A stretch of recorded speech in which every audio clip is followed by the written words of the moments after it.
wema wako. Tukaomba leo tuone uwezo wako. Tukaomba Bwana Yesu ukatuhudumia kwa njia zako. Katika jina la Yesu Kristo. Nani mwingine aliye kama wewe? Roho Bwana Yesu tunashuka. Hawezi kuinuliwa katika jina la Yesu. Bila wewe Baba wa mbinguni hatuwezi. Bila msaada wako Bwana Yesu hatuwezi. Bila roho wako Bwana Yesu hatuwezi. Kile tunaomba ni roho wako. Kile tunaomba ni nguvu zako. Kile tunaomba ni uwezo wako. Kile tunaomba ni mamlaka yako. Katika jina la Yesu. Baba wa neema ukatuhudumie. Bwana Yesu ukatuwezeshe. Bwana Yesu ukatulinde. Neema yako Bwana Yesu na ikatoshe. Katika jina la Yesu. Hata za maadui zote. Baba wa neema hazina nguvu. Hazina uwezo. Hazina mamlaka. Wachawi waganga washirikina. Ishara yao haina nguvu. Katika madhabahu hii. Katika maisha yetu. Katika neno la siku ya leo. Kwa jina la Yesu. Baba neema tunaomba roho wako. Tunaomba neema yako. Tunaomba msaada wako. Katika jina la Yesu Kristo. Katika Yesu tuhudumie. Katika Yesu nena na mioyo yetu. Katika jina la Yesu. Uabudiwe na ubarikiwe siku wa kabila. Maana unatosha. Na maana umeinuliwa. Katika jina la Yesu Kristo. Asante kwa kazi kubwa ambayo utatenda mchana wa siku ya leo. Asante kwa roho wako. Asante kwa nguvu zako. Asante kwa malaika wa ibada hii. Maana Bwana Yesu watatuhudumia. Maana watafanya kazi yako. Katika jina la Yesu. Tunakupenda Roho Mtakatifu. Tunapenda neema yako. Tunapenda ushindi wako. Na tunapenda uwezo wako. Na hii yote ni kwa ajili yako. Na hii madhabahu yote roho ni kwa ajili yako. Yesu Kristo tawala. Yesu Kristo tawala. Yesu Kristo tawala. Yesu Kristo ukatawala. Nyumba hii yote Bwana Yesu ukatawala. Kazi yako hii Bwana Yesu. Na wewe Baba wa mbinguni ukatawala. Tawala sauti yangu. Tawala vipaza sauti. Tawala kila kitu. Tawala madhabahu. Tawala wote walioingia. Bwana Yesu wengine wameingia hapo. Wengine ni wagonjwa. Yesu Kristo na ukawaponya.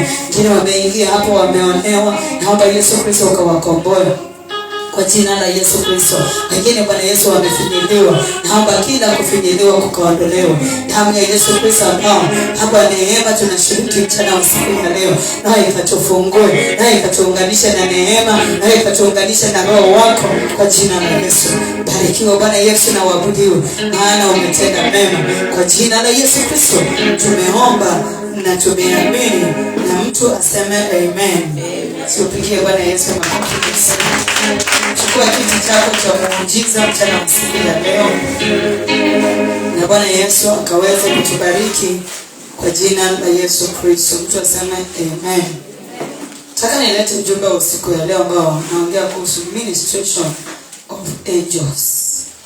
Ministration of angels. Ama huduma ya malaika. Sema amen. From Genesis to Revelation inaongea kuhusu malaika. Naongea kuhusu malaika. Na malaika ni viumbe ambazo wazinatumiwa na Mungu kutuhudumia. Sema amen. Malaika ni viumbe ambazo huwa zinatumiwa na Mungu kutuhudumia. Na kama kanisa haina malaika, basi wale watu wako hapo labda hawataona ile neema ya Mungu anataka kuachilia. Lakini tukifunguka macho na tukifunguliwa roho zetu tuone vile malaika huwa wanafanya kazi, basi malaika watatuhudumia kwa jina la Yesu Kristo. Malaika anaweza akashuka hapa na akaponya mtu. Malaika anaweza akashuka hapa na akabadilishia mtu maisha. Naomba siku ya leo ikakuwe ndio ile siku ambayo malaika watahudumia kanisa kwa jina la Yesu Kristo. Salimia mtu, mwambie mchana wa siku ya leo. Tarajia malaika kukuhudumia kwa jina la Yesu Kristo. Mwana wa Mungu aliye hai. God works with the angels. God works with angels. Mungu akianza kufanya kazi, atafanya kazi pamoja na malaika. Amen. Mungu akianza kufanya kazi, atafanya kazi pamoja na malaika. Tuseme amen.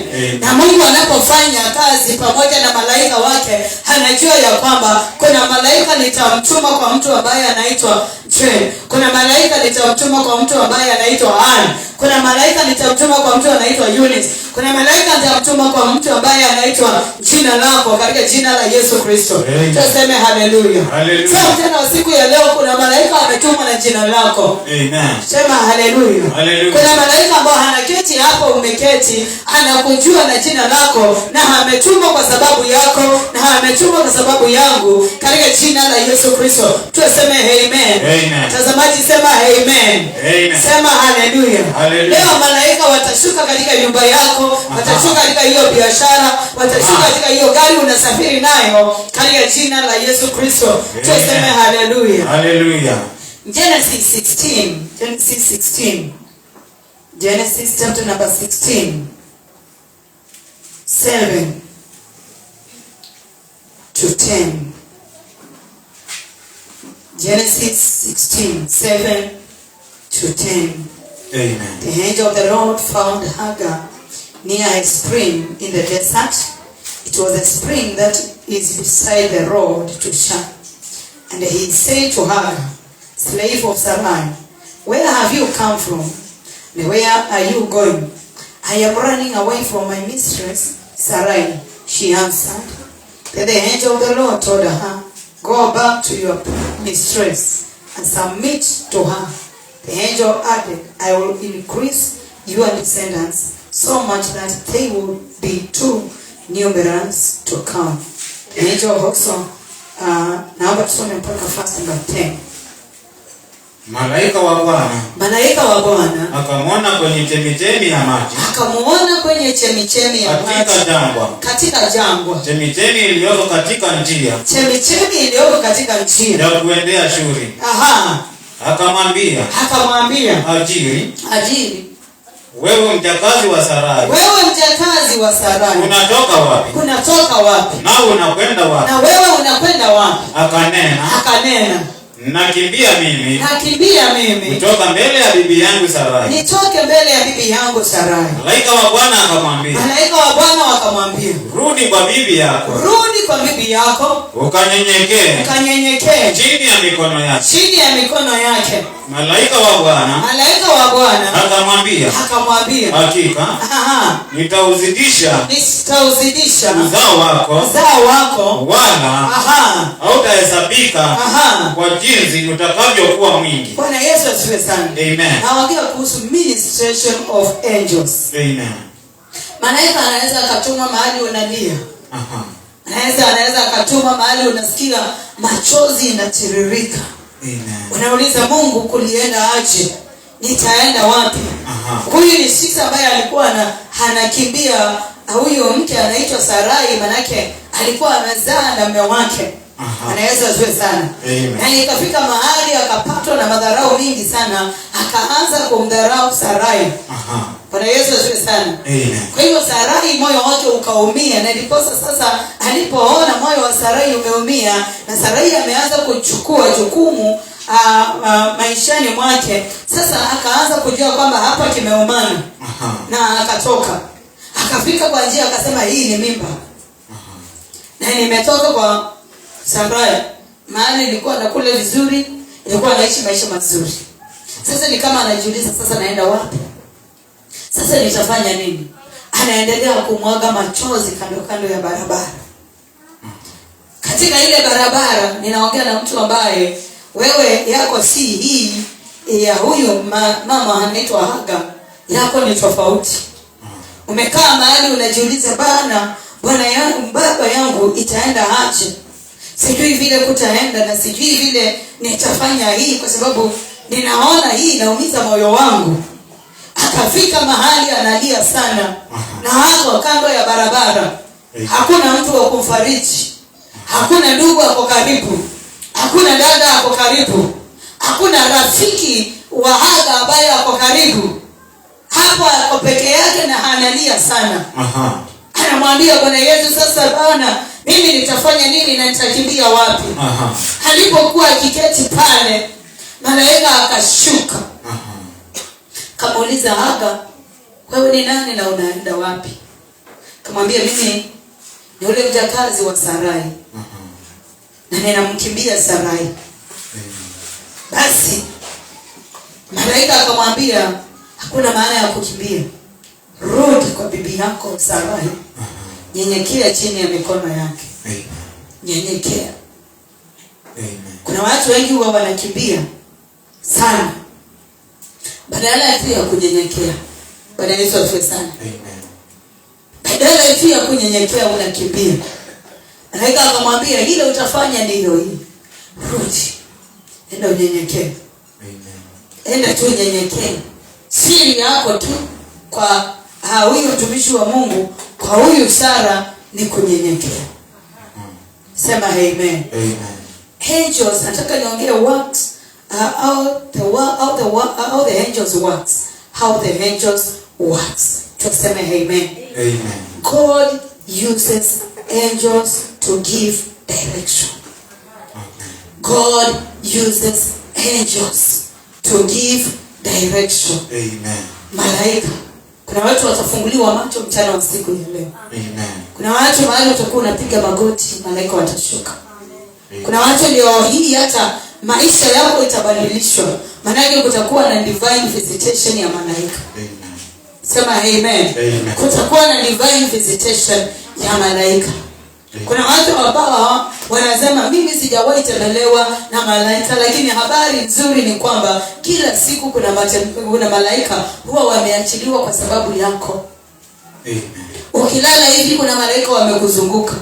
Amen. Ukitembea kwa barabara kuna malaika wamekuzunguka. Amen. Unaposoma wewe ni msomi, kuna malaika wameketi karibu na wewe. Amen. Kwa nini ulipata wengine walipata hii? Amen. Kwa nini hukuenda kufanya ile mnaita supu? Wengine walipita vizuri, wewe ulipita vizuri, wengine wakaanguka. Malaika wa madhabahu walikuwa pale. Sema huyu ni mwanangu wa madhabahu, asija kaanguka mtihani. Ako pale anakukumbusha. Ako pale anakusaidia. Ako pale anakupia direction. Vile hii swali utaanza kuitako. Amen. Sema amen. Si upigie Bwana Yesu makofi, maana kuna malaika watatembea pamoja na wewe. Amen. Sema amen. Amen. Kumbe umekuja. Tupigie Bwana Yesu makofi mazuri. Amen. Alikuwa Muislamu na akaokoka Friday. Tumuongezee Bwana Yesu makofi mazuri. Amen. Sema amen. Tumuongezee makofi mazuri. Hallelujah. Kwa jina la Yesu Kristo, Mungu akubariki na akulinde. Kwa Yesu kuna amani, kwa Yesu kuna faraja. Kwa jina la Yesu Kristo. Sema haleluya. Hallelujah. Na wewe pia utaona Mungu kwa jina la Yesu Kristo. Amen. Kile kilimgeuza akaona atoke kwa Waislamu akuje kwa Wakristo. Hata wewe ukiona leo kwa jina la Yesu. Amen. Na usimame imara kwa jina la Yesu. Amen. Na utembee na Mungu katika jina la Yesu. Hallelujah. Na ukombolewe kwa jina la Yesu Kristo. Amen. Sema amen. Amen. Sema hata mimi leo. Hata mimi leo. Nataka nimuone Yesu. Nataka nimuone Yesu. Sema haleluya. Hallelujah. Aliniambia kwa miaka mingi ametamani Ukristo. Na kwa hivyo siku ya Friday akaokoka mkesha. Amen. Sema amen. Amen. Na tunashukuru Mungu, maana yake ufalme ni kuongezeka, unaongezeka. Amen. In Jesus name. Sema amen. Amen. So God uses angels to give his direction. Anatumia malaika na hao malaika ndio wanakupea mwelekeo. Amen. Leo hii utatembelewa na malaika. Amen. Nyumba yako itatembea malaika kwa jina la Yesu. Amen. Mara nyingi nikitoka katika nyumba yangu, usiachange nyumba yangu kawaida. Wanaweza sio sana. Eti umeacha vikombe kwa meza, eti nguo kwa kiti, nini. Hata kama ni sandi, jipange tu uache nyumba kama inaweza tembelewa na malaika. Amen. Wanaweza sio sana. Amen. Mnaangaliana aje? Kwani uleta nguo wapi? Haleluya. Tukiwa hapa kuna malaika Mungu huwa anawatuma kukaa katika nyumba yako. Tukiwa hapa. Jiuliza saa hii wamepata nyumba yako aje? Sema amen. Eti umeacha vikombe kwa meza, masahani usijui wapi. Kitanda umeacha tu blanketi iko kuko. Vile uliamka tu ukarusha na huko ndio uliko. Jua kuna malaika huwa wanatumwa hapo. Na inategemea vile utawabeba wakifika kwa nyumba. Amen. Hata ukilala usiku tengeneza nyumba. Amen. Sema amen. Amen. Malaika ni viumbe kama vile mwanadamu. Wakiingia wanataka kuona wataketi wapi. Sema amen. Amen. Wanataka kuona wameketi wapi. Wataketi wapi. Sema amen. Amen. ile nyumba yako kitanda kama ndio ilikuwa na matatizo, wanataka kuingia mpaka bedroom, waachilia amani katika nyumba yako. Amen. Sasa kama mablanketi uliacha umerusha hivi, wataingia wapi? Ndio jirani yako muulize leo hii. Malaika wakitumwa kwako maana watatumwa. Malaika wakitumwa kwako maana watapata nafasi ama watatoroka. Watapata nafasi ama watatoroka. Naweza sio sana. Malaika ni viumbe. Wako na mikono, wako na miguu. Si wameshuka, nitakuonyesha vile wanafanya kazi. Si wameshuka. Na Haga anaongea. Unaitwa nani? Anafikiria anaongea na mwanadamu. Lakini ni malaika wametumwa kutoka mbinguni. Sema amen. Amen. Na ninaamini mahali Haga alikuwa ameketi, naye malaika amekuja ameketi hapa. Amen. Sema haleluya. Sasa imagine wamekuja kwa nyumba yako ukiendelea kuomba school fees. Vitu manguo ziko kila mahali. Bwana Yesu asifiwe sana. Viatu umeachilia kikroko moja kikiwa kwa sitting room, kile kingine kwa bedroom. Malaika anapita hapo anazuiliwa na sema kuanzia leo. Bwana Yesu nipe order. Kwa jina la Yesu Kristo. Na unipe direction ya maisha. Kwa jina la Yesu Kristo. Sema haleluya. Haleluya. Niongee hiyo kwa sababu naona mkiitaka sana. Haleluya. Amen. Jifunze ku arrange vitu zako za nyumba vizuri sometimes. Jifunze hata kama ni Sunday. Haleluya. Jifunze ongezea masaa, ongezea dakika 10 hivi za kuondoa hizo vitu zote upange ndio malaika akifika kwako apate makao. Amen. Sema amen. Hivyo unaonanga umeacha hiyo sufuria iko hapa, sahani iko hapa, confusion ndivyo hivi. Inakuanga hivi. Confusion inakuanga tu hivi. Ukitaka kuona mtu ambaye hana confusion, ingia kwa nyumba yake. Ukitaka kuona confused mind, amka kwa hiyo nyumba. Saa hii tutembee tuseme wewe Precious ingia kwa Lucy. Na wewe Lucy kimbia kwa Han. Na wewe Han kimbia kwa Jacqueline. Na wewe Jacqueline ingia kwa ile room ya nani ya Rose. Na wewe Rose usiende kwako leo, aenda kwa Sylvia. Tajionea mama. Tutaletewa report. Naweza sio sana. Tutaletewa report leo. Sema kuanzia leo. Maisha yangu itakuwa na order. In Jesus name. Kama malaika wanaweza kukwambia inuka hapo, rudi. Hivi unaenda utajiconfuse the rest of your life. Rudi. Enda kwa huyu mama. Baada atabaki kuwa mama yako. Anaitwa Sarai. Ni mama yako ya kiroho, alikupatia kitu. Alikuajiri wakati huko ana kitu. Alikupea chakula wakati huko ana chakula. Alitengeneza maisha yako wakati huko unaonekana kama wewe ni mtu. Rudi kwa mama yako saa hii. Amen. Enda unyenyekee mbele zake. Amen. Sema amen. Amen. So God uses angels to give his direction. 2 Genesis 18:1-10. Genesis 18 hapo tunasoma pole kwa sababu inaongea mambo mengi, lakini ile point nataka hapo ni moja. Genesis 18:1-10. Genesis 18:1-10. Tukifika tusome kwa haraka. Amen. Bwana akamtokea Ibrahimu karibu na mialoni ya Mamre. Alipokuwa ameketi mlangoni pa hema yake, mchana wakati wa hari, akainua macho yake akaona, natazama watu watatu wamesimama mbele yake, naye alipowaona alipiga mbio kuwalaki kutoka mlangoni pa hema, akainama mpaka nje. Akasema Bwana wangu, kama nimeona fadhili machoni pako, na kuomba usinipite sasa. Bwana Yesu asifiwe sana. Amen. Kwa nini anageuka sasa anasema si wanaume tena? Si wanadamu tena. Amen. Ni Bwana. Amen. Manake najua aliona sura ya malaika. Amen. Sema amen. Saa hii haoni wanadamu. Saa hii haoni watu. Nimekwambia they come in human form.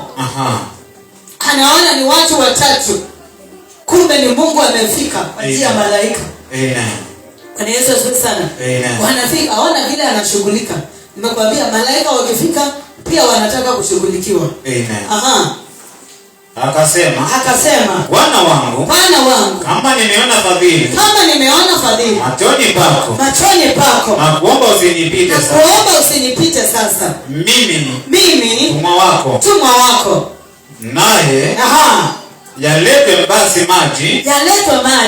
Naye yaletwe basi maji kidogo, mkanawe miguu mkapumzike chini ya mti huu. Watapumzika wapi wakikuja kwako? Bwana Yesu asifiwe sana. Leta maji. Waache wapumzike. Hawa walipumzika kwa njia, kwa sababu na yeye alikuwa mahali tu ameketi nje. Bwana Yesu asifiwe sana. Je, wakikutembelea kwa nyumba wataambiwa wapumzike wapi? Sema amen. Precious. Wakitanda. Yesu asifiwe sana. Tafuta mahali ambapo wanaweza kupumzika. Tengeneza makao. Hata kwa duka yako kaanga kama umeandaa vizuri. Manake malaika anaweza shuka hapo kukutengenezea biashara. Wachawi wakikuja wanapata malaika wameketi. Ndio wanauza. Wakifikiria ni mwanadamu umegeuzwa. Sura imegeuzwa katika jina la Yesu Kristo. Sema amen. Ninatangulia kukuelezea hizi habari manake they take human form. Wakiingia kwetu wanakuja kama wanadamu. Wanakuja kama wanadamu. Unawaona wameshuka. Unawaona wameingia. Unataka unauliza nitafanya nini? Tafanya nini? Nakuelezea hivi kwa sababu wiki hii ilitembelewa na malaika. Bwana Yesu asifiwe sana. Akaniambia leta hii na leta hii. Bwana Yesu asifiwe sana. Akaniuliza na kwa nini hii huko pia huyu? Nikamwambia mimi sikuwa. Akaniambia hapana. Hata huwa anakusikiza sana wakati unahubiri. Nikajua kumbe nikihubiri hapa kuna kuanga na malaika. Bwana Yesu asifiwe sana. Leo hii utatembelewa na malaika kwa jina la Yesu. Sema amen. Leo hii utatembelewa na malaika kwa jina la Yesu Kristo. Kuna vitu Mungu atageuza katika maisha yako. Kuna vitu Mungu ataondoa kwako na zingine ataleta kwa jina la Yesu. Kuna roho itaondolewa ndani yako na kuna ingine itaingizwa ndani yako katika jina la Yesu. Sema kuanzia leo ninapokea jeshi la malaika. Na malaika wa baraka. Waingie ndani yangu. Waingie kwa nyumba yangu. Kwa jina la Yesu Kristo. Maana wa Mungu aliye hai. Wapumzike wapi?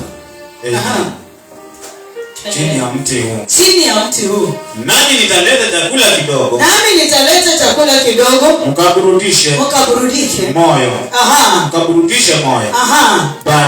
Baadaye muendelee. Iwapo mmemjia mtumwa wenu. Wakasema haya. Fanya kama ulivyosema. Basi Ibrahimu akaenda hima hemani pa Sara. Akasema imiza vipimo vitatu vya unga safi. Ukande. Ufanye mikate. Ibrahimu akapiga mbio kwenda kundini. Akaleta ndama wa ng'ombe aliye hai mzuri. Akampa mtumishi, naye akaimiza uyandaa. Bwana Yesu asifiwe sana. Ibrahimu anakimbia, anajua hawa si watu. Anajua huyu ni Mungu. Na ni Mungu ametumana. Na kuna ile sababu Mungu ametumana. Sema amen. Kwa hiyo anaharakisha mambo. Sijui ni nini kile kilikuwa ndani ya Ibrahimu na hakiko ndani ya watu wa kanisa siku hizi. Sema amen. Sasa huyu anaona watu hajawahi waona.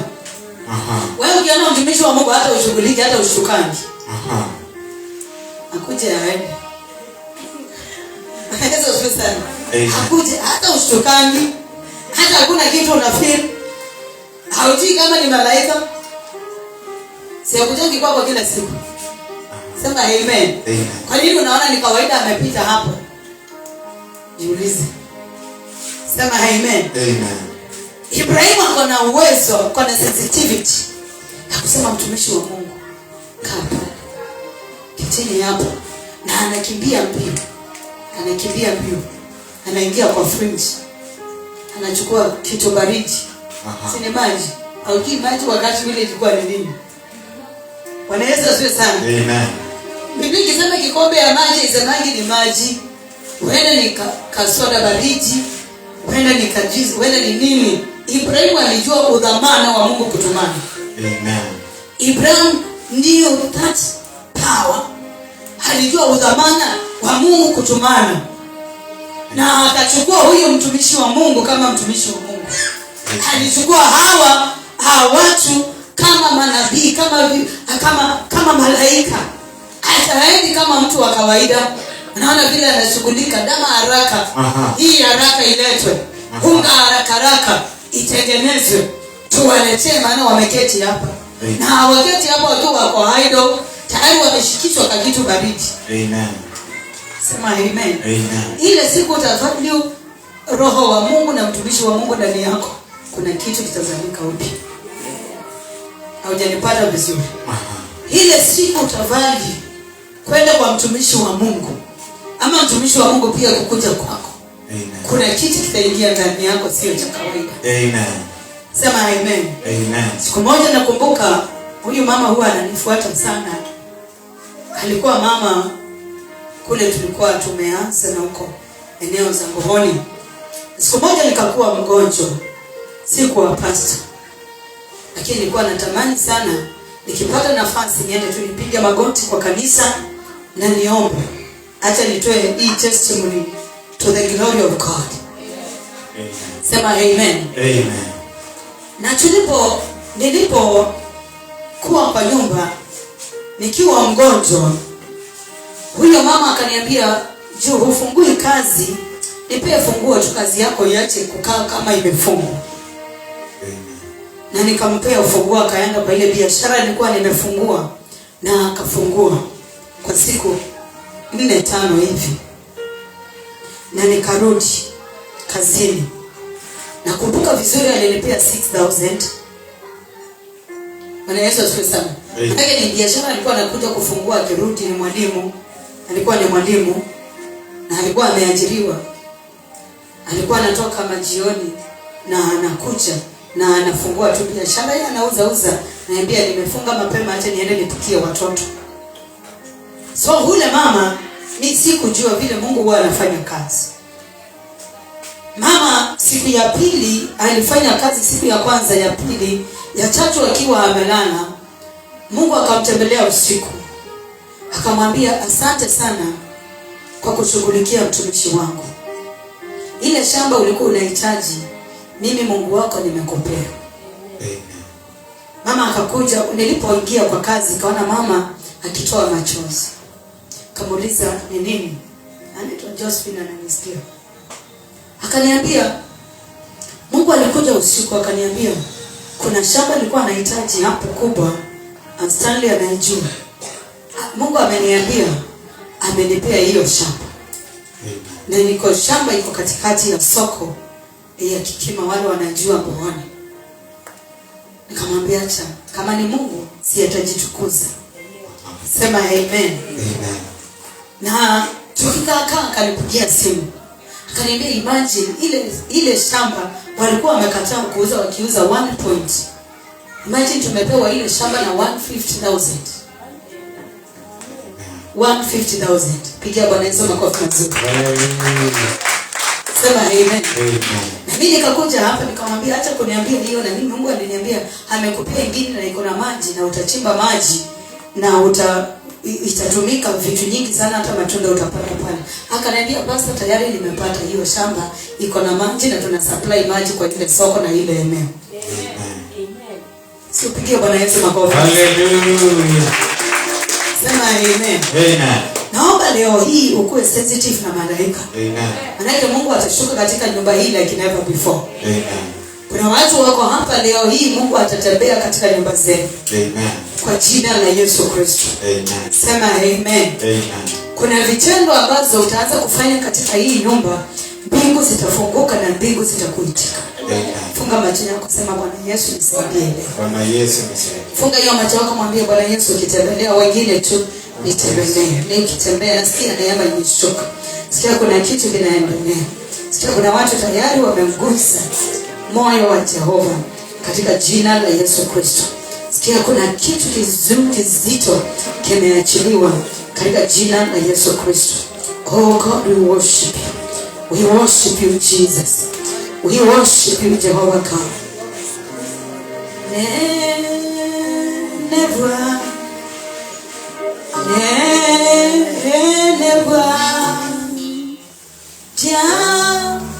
Ona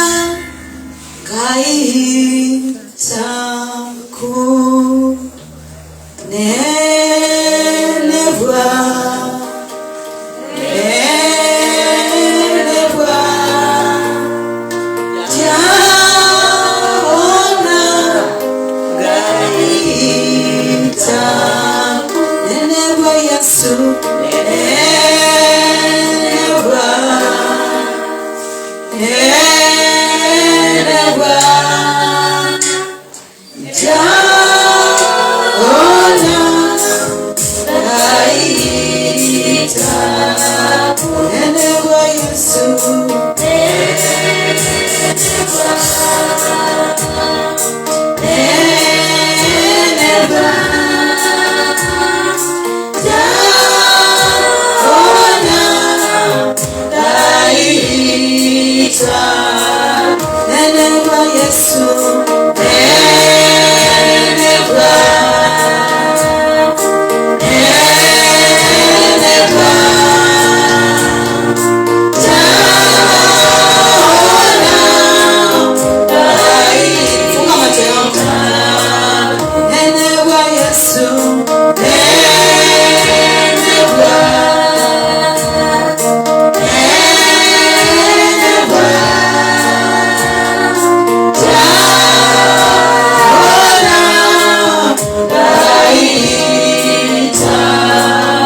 kwa jina la Yesu Kristo. Tayarisha roho yako, manake mbingu zinafunguka. Tayarisha roho yako, manake Mungu atashuka kwa njia ya kipekee kwa jina la Yesu Kristo. Manake naona mama, sijui mama ni mwanadada bako na maufimbe na hata hajiwangi kama ni ufimbe uko ndani ya tumbo yake, lakini unayeyuka kwa jina la Yesu Kristo. Mungu anakuponya kwa njia ya kipekee sana leo. Kwa jina la Yesu Kristo. Mungu anakuponya kwa njia ya kipekee sana leo. Kwa jina la Yesu Kristo. Sijui nani huyo ambaye ulikuwa unalia sana au unakaa ni kama matatizo, sijui ni uzazi, sijui ni nene, lakini leo hii Mungu anakukumbuka kwa njia ya kipekee kwa jina la Yesu Kristo. Roho Mtakatifu anashuka kwa njia ya kipekee siku ya leo kwa jina la Yesu Kristo. Watu waseme amen. Amen. Bwana Yesu, makofi mazuri. Amen. Sema amen. Amen. Malaika wamekuja. Amekimbia kuchukua ndama na ameileta. Tuendelee. Akatoa siagi na maziwa. Akatoa siagi na maziwa. Na ndama. Aliyoiandaa. Akawaandikia mbele yao. Akasimama karibu nao. Chini ya mti. Nao wakala. Wakamwambia. Yuwapi Sara mkeo? Akasema. Yumo hemani. Akamwambia, hakika nitakurudia wakati kama huu mwakani, na tazama Sara mkeo atapata mwana wa kiume. Sara akasikia mlangoni pa hema iliyokuwapo nyuma yake. Basi Ibrahimu na Sara walikuwa wazee na umri wao mkubwa, na Sara alikuwa amekoma katika desturi ya wanawake. Bwana Yesu asifiwe sana. Wamewaandaa vizuri, wamewapikia vizuri, wakawapea chakula vizuri. Baada ya malaika kuridhika mioyo yao, baada ya malaika kuridhika mioyoni mwao, kuna kitu kilifanyika. Waligeuka hivi wakasikia, hii familia ndio ile sasa Mungu alikuwa ametutuma. Hapa ndipo Mungu alikuwa ametutuma. Kuna mtu ulipea maji huko kuchukua kwamba umepea malaika. Kuna wengine ulifanya kazi, wengine ulijisukumia tu kuja hapa ukafanya kazi ya Mungu, ukampea watoto chakula, ukawapea mikate, ukawapikia chai, ukafagia hapa. Haukuwa ya kwamba kuna kitu kinaendelea. Leo imekuwa ni siku ya kukumbukwa na Mungu. Kuna kitu mbingu itakumbuka siku ya leo. Kwa jina la Yesu Kristo. Ulifanya kazi ya Mungu, hakuna mtu alikuambia asante. Ulifanya kazi ya Mungu, hakuna mtu alikupigia makofi. Ulifanya kazi ya Mungu, hakuna mtu ambaye hata alikununulia kasoda. Mbingu leo itakukumbuka kwa jina la Yesu Kristo. Kuna malaika ataachiliwa kukuambia hakika hiyo ulikuwa unafanya si kazi ya kawaida. Kuna kitu ulifanya kikaguza moyo wangu mimi Mungu, na ndio maana leo nashuka kukubariki na kukutetea kwa jina la Yesu. Nasema leo tayarisha roho yako, manake mbingu itakuitika na mbingu itakukumbuka kwa jina la Yesu Kristo. Naongea na mama ambao uko na kilio siku ya leo. Nisema kwamba nilishughulika sana na hakuna mtu aliniambia asante. Nilishughulika sana na ile nilipo ni matusi. Nilishughulika sana na ile nilipo ni kuongea vibaya. Nilishughulika sana na ile nilipo ni maneno ya watu. Leo mbingu imefunguka na kuna mtu atalipwa leo katika jina la Yesu Kristo. Sikia roho iko na kilio. Sijui hiyo roho ni ya nani, lakini kuna mtu ako na kilio ndani yake na unasema nilifanya mazuri. Kama ni mazuri nilifanya mazuri, lakini watu walinilipa na matusi. Wakanilipa na matusi. Wakaenda wakaongea, wakaeka mikutano, yale maneno waliongea pale wanakanifucha. Leo hii ndio ile siku yako sister. Sikia roho iko na kilio tena kingi sana. Tukumbukwa na Jehova. Tukumbukwa leo kwa jina la Yesu Kristo. Mbingu leo itatuitika. Mbingu leo itafanya kazi like never before. Nenewa Yesu, nenewa,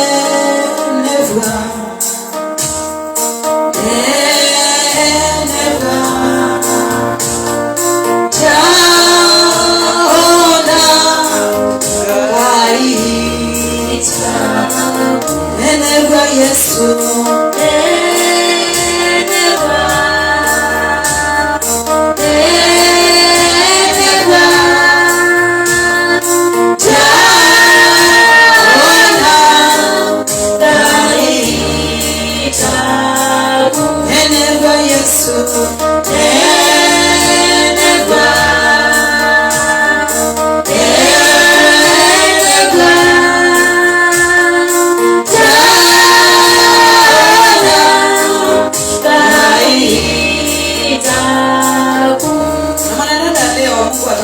utaolewa vizuri.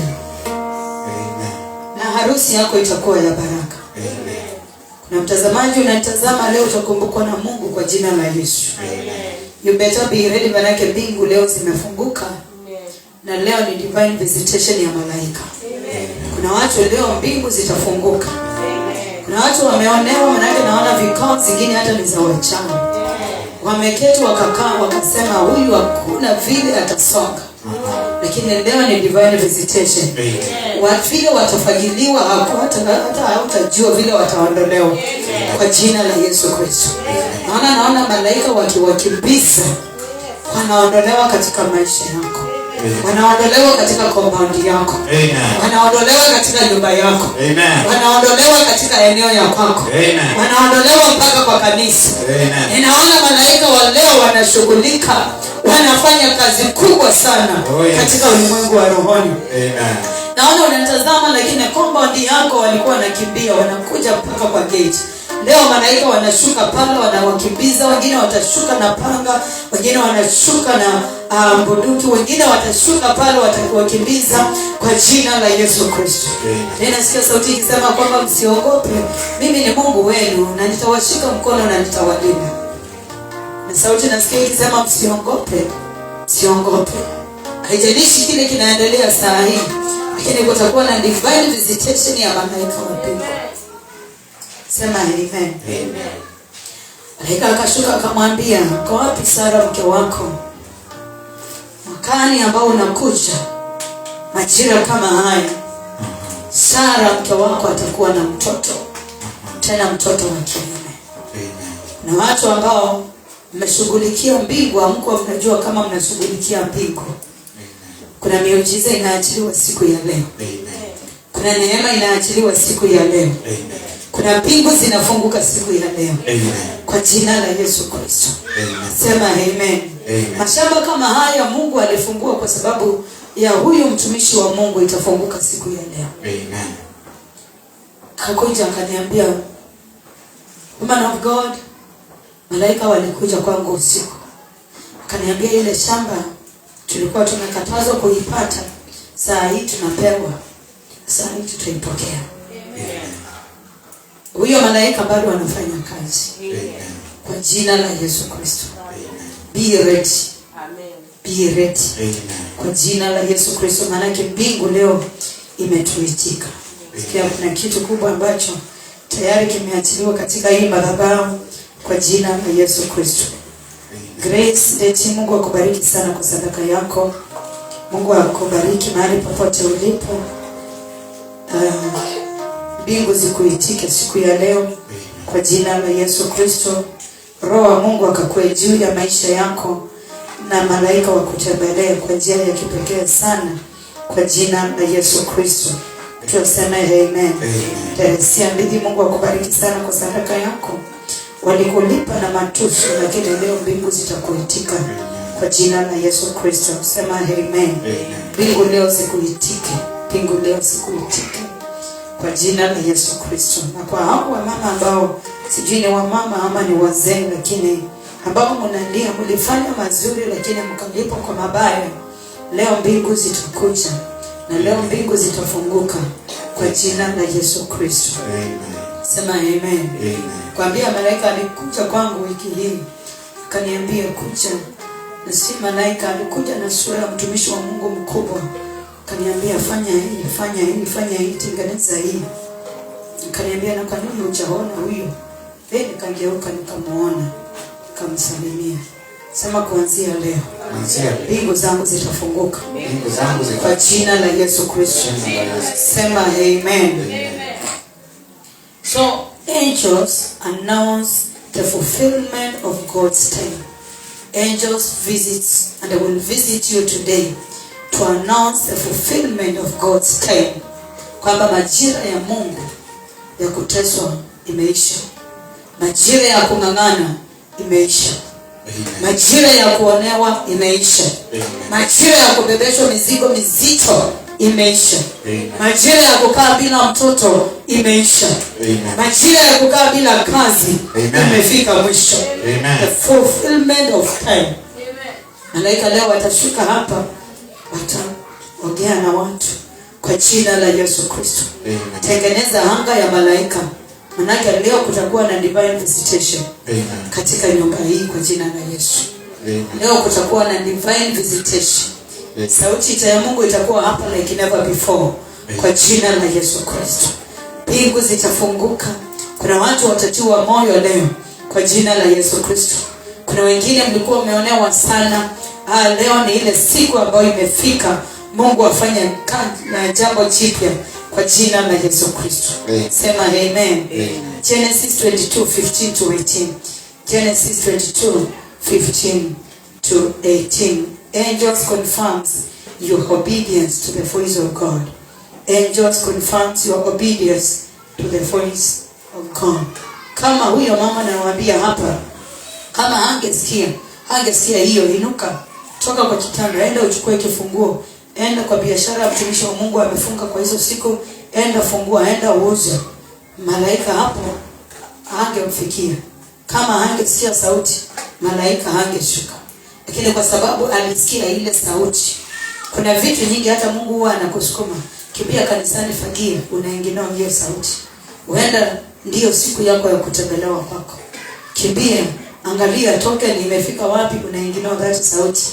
Kimbia, fanya hii, unaingia hiyo sauti. Unaweza sio sana. From today, be sensitive to the voice of God. Be sensitive to the voice of God. Amen. Be sensitive to the voice of God. Amen. Hiyo sauti kidogo tu huenda ikabadilisha maisha yako kwa jina la Yesu Kristo. Amen. Sema amen. Amen. Kuna mama moja ngojea, nilikuwa na upili Nairobi on Thursday. Bwana Yesu asifiwe sana. Amen. Na nilipokuwa pale ninahubiri, nikatoka kwa madhabahu. Pokuwa alikuwa ananitazama. Kaniambia, mtumishi wa Mungu, umetubariki. Umetubariki sana mchana wa leo. Sikuwa anajua, hata sikuwa naangalia simu niangalia ni akina nani wananitazama. Bwana Yesu asifiwe sana. Amen. Akanitumia 3,000. Amen. Sema amen. Amen. Mama kama hao watatembelewa na nguvu za Mungu sana. Because umesikia, sijui alisikia nini, sijui hiyo ni nini alisikia, sijui hiyo ni nini alisikia. Nikitoka tu hiyo majioni, kaniambia ulitubariki. Bwana Yesu asifiwe sana. Acha nikwambie leo Mungu atakutembelea kwa njia ya kipekee. Kwa jina la Yesu Kristo. Amen. Mbingu leo zitakuitika. Amen. Kwa jina la Yesu Kristo. Amen. Sijui ni nini kinakoroga katika ulimwengu wa rohoni, lakini mbingu zitakuitika. Amen. Kwa jina la Yesu Kristo. Amen. Sema amen. Amen. 15-18. Malaika wa Bwana akamwita Ibrahimu mara ya pili. Kutoka mbinguni. Akasema, nimeapa kwa nafsi yangu. Akasema Bwana. Kwa kuwa umetenda neno hili. Wala hukunizuilia. Mwanao wa pekee. Katika kubariki nitakubariki, na katika kuzidisha nitauzidisha uzao wako kama nyota za mbinguni, na kama ni mchanga ulioko pwani. Na uzao wako utamiliki mlango wa adui. Bwana Yesu asifiwe sana. Amen. Sasa huyo na yeye Ibrahim tena hapa ametembelewa tena na malaika. Amen. Ameambiwa enda utoe sadaka, ule mtoto wako tu peke yake. Toa huyo. Na kwa sababu Ibrahim na yeye anajua kusikiza sauti ya Mungu, anasema acha nichukue mtoto wangu nimpeleke katika mlima. Amen. The only baby, the only boy. Anachukua. Na akifika katika mlima, na usikia sauti ya malaika. Ibrahimu, kwa sababu umesikia na ulitii sauti yangu, na mimi Mungu kuna kitu nitafanya kwako. Sema amen. Kukuongeza mimi nitakuongeza. Amen. Uzao wako utamiliki malango ya maadui zako. Amen. Sema amen. Amen. Obedience. Aliambiwa toa mtoto, toe kama sadaka. Amen. Kifika pale, geuka. Akasikia sauti, geuka angalia nyuma yako. Alipengeuka akasikia sauti, usijaribu kuweka kisu ama upanga juu ya mtoto wako. Shika hiyo iko nyuma yako. Leta hiyo unichinjie. Sema amen. Amen. Sasa Mungu hapa anamwambia kwa sababu ulitii sauti yangu. Nilipokuambia toa mtoto, ulitoa mtoto na hukutaka kujua ni nini kitabaki nyuma. Sasa mimi kama Mungu wako nitakuongezea. Amen. Kukuongezea nitakuongezea. Amen. May God increase in Jesus name. Amen. Kwa sababu ya kutii kwako. Amen. Hata hiyo ulitii tu ukakuja katika ibada siku ya leo. Amen. Hata hiyo ulitii wewe mtazamaji ukasema leo naweka bundles niangalie hiyo ibada. Hiyo kutii tu na haya Mungu akakuongezea katika jina la Yesu Kristo.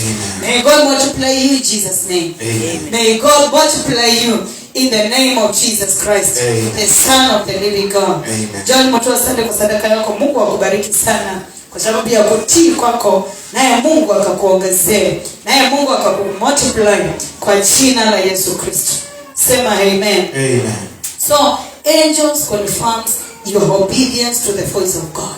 Amen. Watakuja watakwambia kwa sababu ulifanya hii na hii, kwa sababu uliokoa mtoto fulani, kwa sababu uliokolea mama fulani, kwa sababu ulifanya hii ukafikiria ni wewe ulikuwa unafanya. Ni mimi Mungu nilikuagiza. Na uliposikia ile sauti, haya basi ni mimi Mungu nimekuja kukubariki. Amen. Sema Bwana Yesu. Bwana Yesu. Naomba unibariki. Naomba unisaidie. Kwa jina la Yesu Kristo. Sema amen. Amen. Genesis 19. Tutasoma kuanzia mstari wa kwanza. Tutateremka kidogo. Genesis 19. Angels fight our battles. Malaika wanapigana vita zetu. Malaika wanapigana vita zetu. Kuna vita umejaribu kupigana wewe mwenyewe ikashindikana. Bwana Yesu asifiwe sana. Kwani wakati wasichana wa Lutu wanataka kufahamiwa. Bwana Yesu asifiwe sana. Wanataka kufahamiwa. Na yeye Mungu kwa sababu ako na upendo hakuruhusu wafahamiwe. Tusome Genesis 19 from verse number 1. Basi wale malaika wawili wakaja Sodoma jioni. Na Lutu alikuwa amekaa mlangoni pa Sodoma. Lutu akawaona. Akaondoka. Akaenda kuwalaki. Akainama kifundifudi. Akasema. Bwana zangu. Karibuni. Na wasi. Muingie nyumbani mwa mtumwa wenu. Mkalale. Mkanawe miguu yenu. Hata asubuhi. Muondoke na mapema. Nyamazika hapo. Amen. Sema amen. Amen. Karibuni. Mfanye nini? Mkule. Tena kwa alama tia bisu masibia bisu kile kitu cha maana na pia. Shida ni kwa hao. Kaongea jirani yako mwambie kuanzia leo. Bakishanga ya malaika. Sema amen. Amen. Shida ni kwa hao. Kila kitu hata hakuna kachungwa kwa nini? Hakuna, umefagia kila kitu. Umefagia, utakapo kuona kitu inabaki kwa nyumba. Saa nyingine bakishanga malaika. Wanakujanga. Amen. Sema amen. Amen. Umekula mpaka asiema kitu usuludia. Kuanzia leo. Bwana Yesu nisaidie. Nielewe habari za malaika. Kwa jina la Yesu Kristo. Sema amen. Ulikausha kila kitu, hakuna kitu inabaki kwa nyumba. Tafutanga kitu unasema malaika wakikuja wakute hizi avocado. Malaika wakikuja wapate hizi machungwa. Haya, unaniambia ati nawashanga vyombo usiku. Sawa basi wapate matunda. Bwana Yesu asifiwe sana. Amen. Naona Felisa akiniambia unajua mimi naenda saa 12 inabidi tumalizane na hiyo tuoshe vyombo ndio tuende. Sawa basi. Wapate machungwa iko kwa nyumba. Wapate kitu tu. Maana najua Mungu atatumana kuanzia leo. Maana hakuna ufunuo unaachiliangwa kwa watu bure. Sema amen. Mimi nishaifunza kuhusu malaika. Lakini vile nilisoma malaika hiyo wiki sijawahi elewa hivi. Amen. Sema amen. Mimi huwa ninafunza habari za malaika. Bwana Yesu asifiwe sana. Lakini vile nilipokea huu ujumbe ulikuwa tofauti sana. Sema haleluya. Haleluya. Kama Lutu anajua kuna malaika walitembelea my brother Ibrahim, na walipomtembelea aliwaandalia ng'ombe, aliwanawisha miguu, aliwapea maji wakakunywa. Akakumbuka, wamenitembelea leo, endeni mpumzike hapo ndani. Bwana Yesu asifiwe sana. Endeni mpumzike. Nimekuuliza, shida ukiwaambia wapumzike watapumzika wapi? Mablanketi saa hii umeikuta kunje hivi. Mablanketi kwa kitanda umeacha kama umeikuta kunje hivi. Bwana Yesu asifiwe sana. Wakikuja watalala wapi? Sema kuanzia leo. Kuanzia leo. Baba, nipe ufahamu wa malaika. Baba, nipe ufahamu wa malaika. Na vile wanaweza badilisha maisha yangu. Vile wanaweza badilisha maisha. Wanapoingia kwa nyumba yangu. Wanapoingia kwa nyumba. Kwa jina la Yesu Kristo. Jina la Yesu. Nyumba umeacha imetapakaa kila mahali, vitu kwa meza, kwa viti, hata hawatofautishi kiti ni gani na meza ni gani. Sema kuanzia leo. Kuanzia leo. Bwana Yesu nitembelee. Bwana Yesu nitembelee. Nitatengeneza kwangu. Nitatengeneza kwa jina la Yesu Kristo. Jina la Yesu Kristo. Wewe waende wapumzike. Akasema, Faith Motisi, Mungu akubariki sana kwa sadaka yako. Mungu akusaidie. Nyumba yako itembelewa na malaika, biashara yako itembelewa na malaika, destiny yako itembelewa na malaika kwa jina la Yesu Kristo. Amen. Mstari wa pili. Akasema, Bwana zangu, karibuni na wasii. Uingie nyumbani mwa mtumwa wenu. Mkanawe miguu yenu. Hata asubuhi. Muondoke mapema. Mkaende zenu. Wakasema, sivyo. Lakini tutakaa uwanjani usiku kucha. Akawasii sana. Nao wakaja. Wakaingia nyumbani mwake. Akawafanyia karamu. Akawapikia mikate. Isiyochachwa. Nao wakala. Hata kabla hawajalala. Watu wa mji wenyeji wa Sodoma wakaizunguka nyumba. Vijana kwa wazee. Watu wote waliotoka pande zote. Wakamwita Lutu. Wakamwambia, wawapi wale watu waliokuja kwako usiku huu? Uwatoe kwetu tupate kuwajua. Lutu akawatokea mlangoni. Akafunga mlango wa nyumba yake. Akasema, basi na wasii ndugu zangu, msitende vibaya hivi. Tazama, ninao binti wawili ambao hawajajua mtu mume. Bwana Yesu asifiwe sana. Amen. Kabla tujafika pale kwa mabinti, kumbuka huu ni mji ambao ulikuwa umeharibika sana. Wakiona watu wanaingia kwa nyumba ya Lutu, waliona watu wa kwenda kulala na wao. Bwana Yesu asifiwe sana. Lutu alikuwa anajua hawa si watu wa kawaida, hawa ni malaika wamekuja katika nyumba ya Lutu kumwokoa ama kufanya ile assignment wamepewa na Mungu. Amen. Sema amen. So akasema, heri msifanye hiyo, na hao wamenitembelea. Mkifanya hivyo, heri niwapee wasichana wangu wako hapa. Bwana Yesu asifiwe sana. Amen. Wasichana wangu wako hapa. Acha nikuonyeshe vile malaika walifanya kazi. Tazama. Ninao binti wawili ambao hawajajua mtu mume. Na wasii nitawatolea kwenu. Kawafanyie vilivyo vyema machoni penu. Ila watu hawa usiwatende neno. Kwa kuwa wamekuja chini ya dari yangu ama ufuli wangu. Amen. Wakasema, ondoka hapa. Kisha wakanena, mtu huyu mmoja amekuja kwetu kuketi hali ya ugeni. naye kumbe anataka kuhukumu, basi tutakutenda wewe vibaya kuliko hawa. Wakamsonga sana huyo Lutu.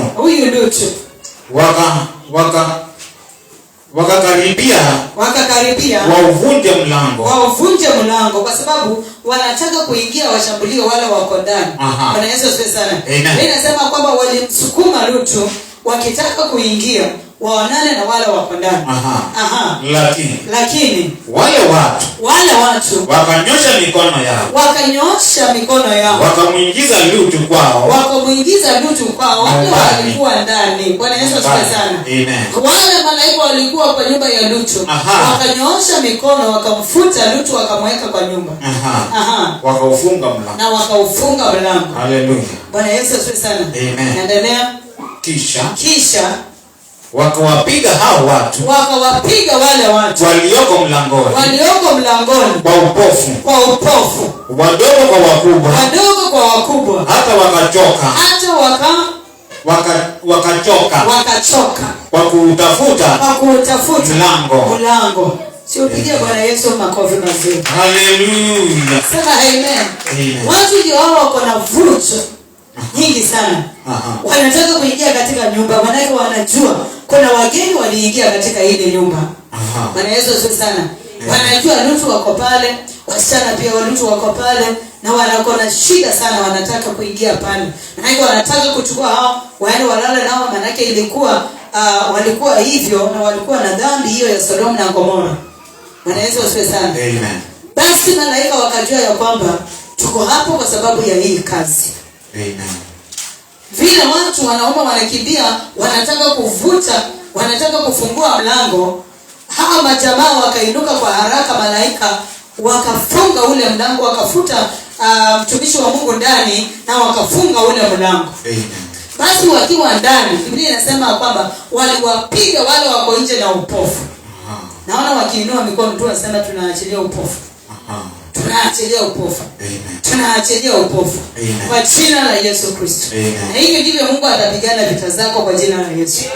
Watakuwa wanatumana kwako, wanapata malaika wameingia pale, na hawataona hata kazi yako, na hawataona watoto wako, na hawataona nyumba yako, na hawataona huduma, na hawataona kile wametuma kutafuta. Na Biblia inasema kwamba walipigwa na upofu kwa jina la Yesu Kristo. Sema leo hii adui zangu wote wapigwe na upofu kwa jina la Yesu Kristo. Sema amen. Na hivyo ndivyo Mungu alipigana vita za Lutu. Hivyo ndivyo Mungu alipigana vita za wasichana wa Lutu. Badala ya kupeana hao wasichana, Mungu akasema hapana, umewalinda na hao wamejitunza hiyo miaka yote, usikubali. Basi upofu ulipoachiliwa na malaika, wale watu Biblia inasema kwamba walianza kutafuta mlango uko wapi, mpaka wakachoka. Bwana Yesu asifiwe sana. Sema watajaribu kukuja kwako, itashindikana kwa jina la Yesu Kristo. Sema amen. Watajaribu kutafuta kwako, itashindikana.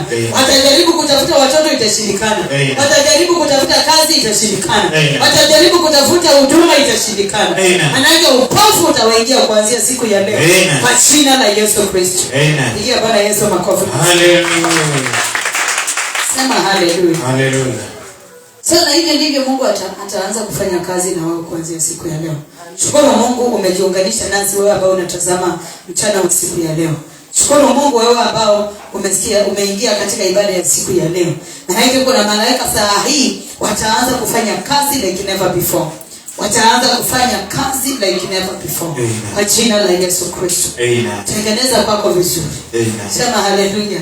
Acha umetengeneza nyumba yako vizuri. Hata kama wewe ni mwanabiashara, unarauka ukauze mikate asubuhi, make sure kwamba nyumba iko salama kwa jina la Yesu Kristo. Sema amen. Hata kama unasema kuna nini, siaje viatu ukarusha kila mahali. Unaweza usiwe sana. Siaje kama umerusha, hakikisha kwamba umepanga vitu zako vizuri, wakiingia wakutane na anga usafi. Maana unaona vile walikuwa wanakaribisha. Hagieni osheni miguu. Bwana Yesu asifiwe sana. Ngine unatokanga hata mtungi ya maji hakuna kitu umebakisha. Ati nitajua habari ya maji nikirudi majioni. Unaweza sio sana. Nitarudi habari. Nitajua habari ya maji usiku nikirudi, na wakikuja mchana ataoga na nini? Haleluya. Sema kuanzia leo. Bwana Yesu tusaidie. Bwana Yesu tusaidie. So watapigana vita zetu kwa jina la Yesu Kristo. Angels protects. Psalms 91 verse number 7, verse number 11 to 12. Kisoma 7 fuka 11 twende 12. Psalms 91 7 11 to 12. Angels protect, watalinda. Watakulinda. Unaposafiri watakulinda. Bwana Yesu asifiwe sana. Najua tumeingia msimu ambao unasikia maafa kila mahali. Huyu ameuawa, hii kumefanyika, huyu amejaribu kufanya hii akapigwa na mawe akakufa, kumefanyika hii, vitu nyingi zinaendelea. But tunahubiri Yesu Kristo ambaye analinda watu wake. Tunahubiri Yesu Kristo ambaye anatetea watu wake. Anatetea wana wake kwa jina la Yesu Kristo. Sema amen. Psalms 91. Ijapo watu elfu waanguka ubavuni mwako. Naam. 10,000 mkono wako wa kuume. Hata hivyo hautakukaribia wewe. Verse 11. Kwa kuwa atakuangizia malaika zake wakulinde katika njia zako zote. Amen. 12. Mikononi mwao watachukua watakuchukua usije ukajikwaa mguu wako katika jiwe. Sema amen. Malaika wa Jehova wakiachiliwa mbele zako watakulinda kwa jina la Yesu Kristo. Watakuchukua na mikono yao usije ukajikwaa. Sema amen. Na mimi ikifika huko huwa najiuliza, kwani zamani kama hatukuwa tunajua habari za malaika. Zamani kama hatukuwa tunajua habari za malaika. Bwana Yesu asifiwe sana. Hawa watoto saa hii vile Mungu amewalinda, vile Mungu ametusaidia. Imagine vile ulikuwa unaenda shule na kidonda kwa mguu Teresia. Bwana Yesu asifiwe sana. Unajaribu na unajikaza kabisa, unafika juu Kengeni. Ikifika 6:30 unajua vile kutaendelea kwa gate. Bwana Yesu asifiwe sana. Sasa malaika walikuwa wapi? Sema Bwana Yesu tusaidie. Bwana Yesu. Leo hii tunapokea habari za malaika. Tunawaomba. Na tunakuomba. Kawaachilie tena zaidi. Tulinda na watoto wetu. Tulinda na familia zetu. Tulinda na kazi yako. Kwa jina la Yesu Kristo. Sema amen. Malaika uko na uwezo wa kukuinua hivi usije ukajikwaa. Mawe isije ikakugonga. Ajali isije ikakuona. Sema amen.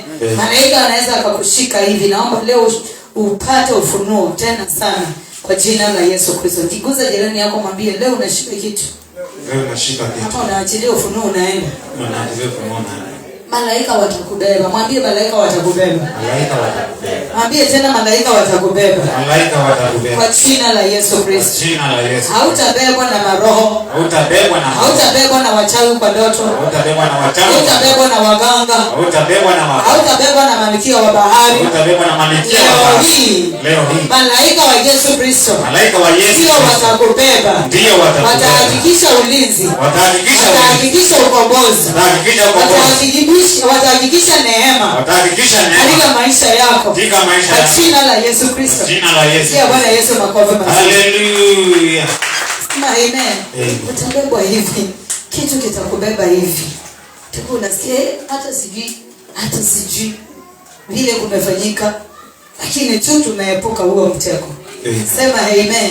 Hata sijui kulikuwa kumepangwa na walikuwa wamepanga ikapangika. Bwana Yesu asifiwe sana. Unajua adui halali kabisa. Ninasikia batali ya maanisha si watu wadogo wachache. 10,000 wakuja upafuni mwako. Bwana Yesu asifiwe sana. 10,000 ni kweli wamejipanga, Lakini naye Mungu ameandaa malaika. Ameagiza malaika kutulinda, kutusaidia, kutuokoa, kutukomboa kwa jina la Yesu Kristo. Aje jirani yako mwambie hata ukilala usingizi wa amani. Hautakimbizwa tena. Kwa jina la Yesu. Hawa wamezuia kukukimbiza. Leo hii watakutana na malaika. Maana nimepokea ufunuo. Kwa jina la Yesu Kristo. Sema amen. Na ile shida inafanyanga ukimbizwa kwa sababu ya vile unaacha nyumba yako usiku. Sasa una expect wakikuja wakae wapi? Hata utakimbizwa tu. Unaweza ziwe sana.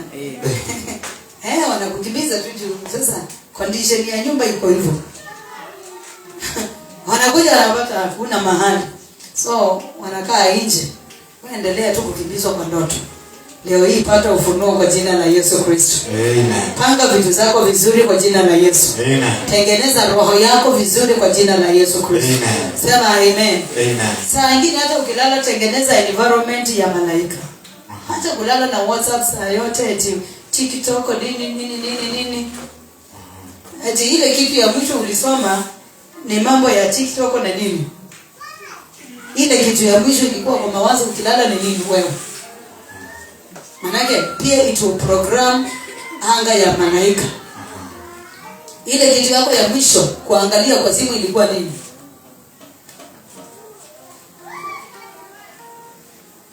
Haleluya. Ngoja jirani yako muulize ile kitu yako ya mwisho kwa simu kuangalia ilikuwa nini? Manake hiyo utakaribisha malaika ama yuaondoa. Manake Lutu anawaambia John mpumzike hapa. Akili yake imejaa nini? Kuna malaika wako wengi. Sema amen. John pumzikeni hapa. Ketini hapa. Kaeni hapa. Akili yake inajua leo niko na wageni. Leo niko na malaika. Unaweza tu sana. How many times unapoenda kulala? Malaika mkikuja niondoa vitu hapa sitting bedroom hata wa kitanda wengine mpaka tolai ya tu. Hizo sana. Chini ya kitanda hapo kuna nini? Ati umerusha mpaka nini huko? Tengeneza environment. Unasikia habari za Ibrahimu? Vile anachukua na heshima. Unasikia habari za Lutu? Vile anawakaribisha kwa heshima. Wewe wapo akikuja atapata chini viatu mzee. Nini hiyo inakuanga huko chini?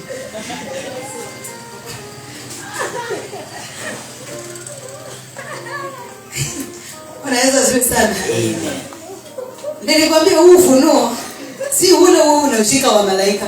Tengeneza kwako vizuri. Malaika wapate environment nzuri. Hata badilisha ile colors ziko kwa nyumba yako attract malaika.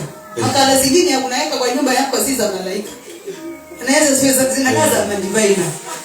Yellow, blue, rainbow, what? Hiyo wanakaa nini nyumba ya mtu ama ni divine wanakaanga hapa. Unaweza siweza divine ukiangalia divine utaona tu vile anapanga manguo.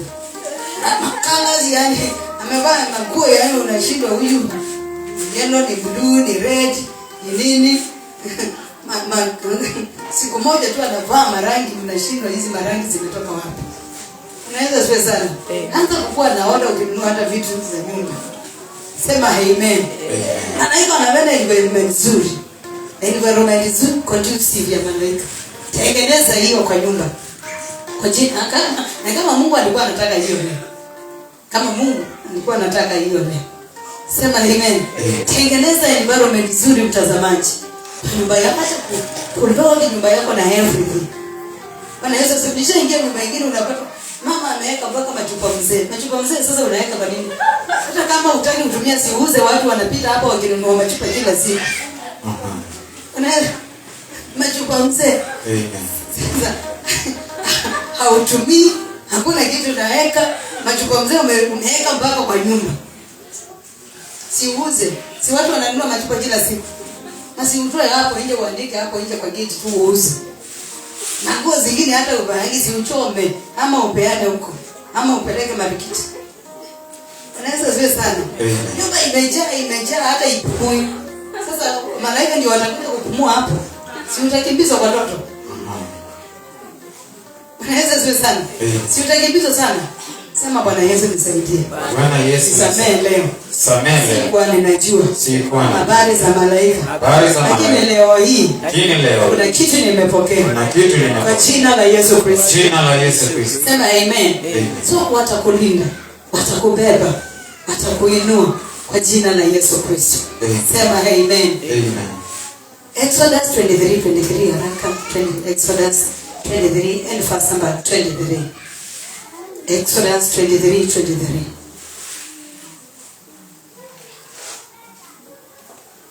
Kutoka 23 na mstari wa 23.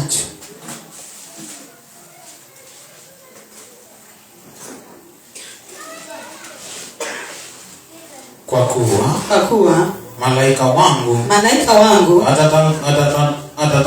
atatangulia mbele yako. My angel will go ahead of you.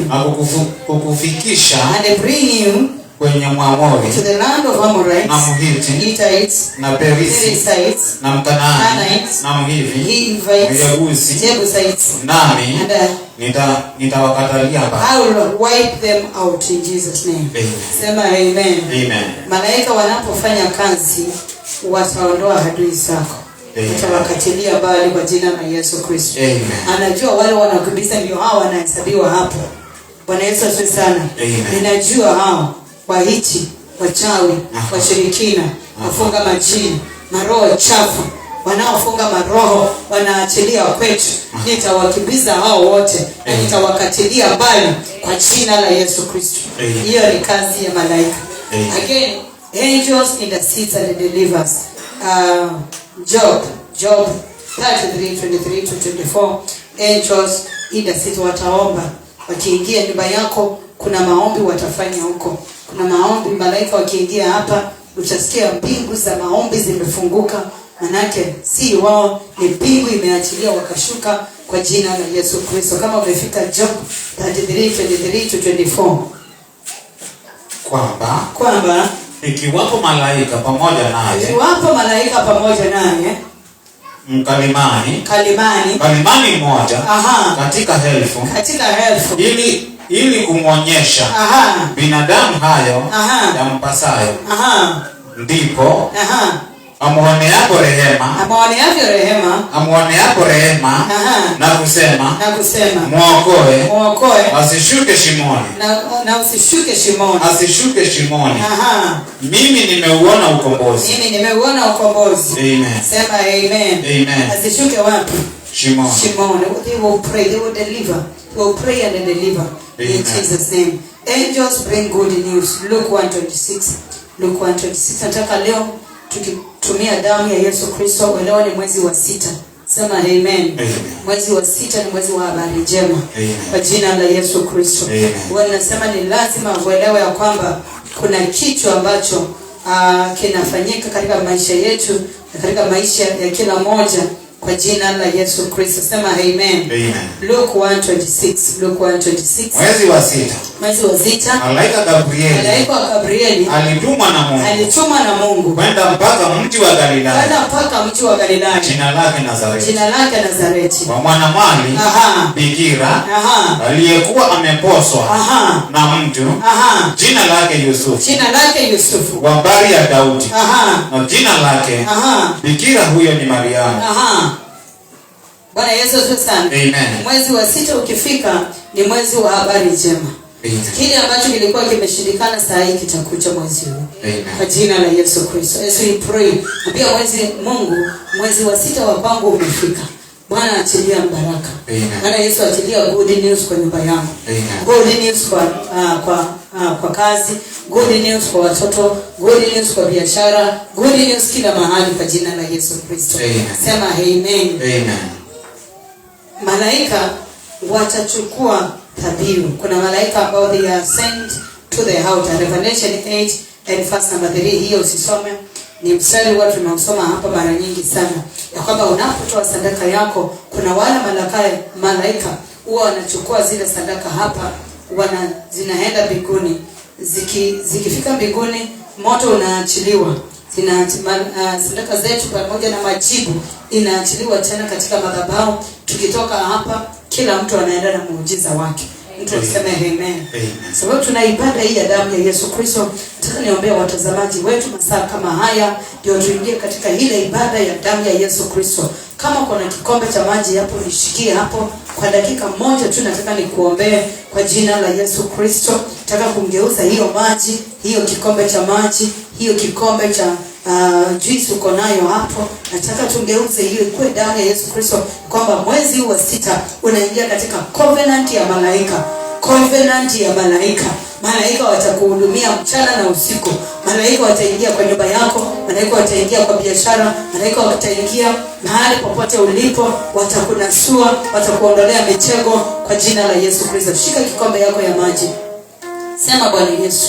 Bwana Yesu. Hii si maji ya kawaida. Hii si maji ya kawaida. Hii si juice ya kawaida. Na si juice ya kawaida. Naibadilisha leo. Naibadilisha kwa damu ya Yesu. Kwa damu ya Yesu. Kwa moto wa Roho Mtakatifu. Kwa moto wa Roho. Kwamba leo hii. Kwamba leo inaingia katika angano. Inaingia katika angano. Na damu ya Yesu. Na damu ya Yesu. Na malaika wako. Na malaika wako. Baba wa mbinguni. Baba wa mbinguni. Kuanzia leo. Kuanzia leo. Napokea malaika. Napokea malaika. Waanze kunihudumia. Waanze kunihudumia. Waanze kunitetea. Waanze kunitetea. Waingie kwa nyumba yangu. Waingie kwa nyumba yangu. Watetee watoto wangu. Watetee watoto wangu. Watetee huduma yangu. Watetee biashara yangu. Watetee destiny yangu. Kwa jina la Yesu Kristo. Kwa jina la Yesu. Nimeomba na nimeamini. Naomba na nimeamini. Baba, katika jina la Yesu naombea mtazamaji wangu siku ya leo atembelewa na malaika like never before, na neema na rehema zako zikaonekana maishani mwake. In Jesus name we pray, we believe. Somebody shout amen. God bless you in Jesus name.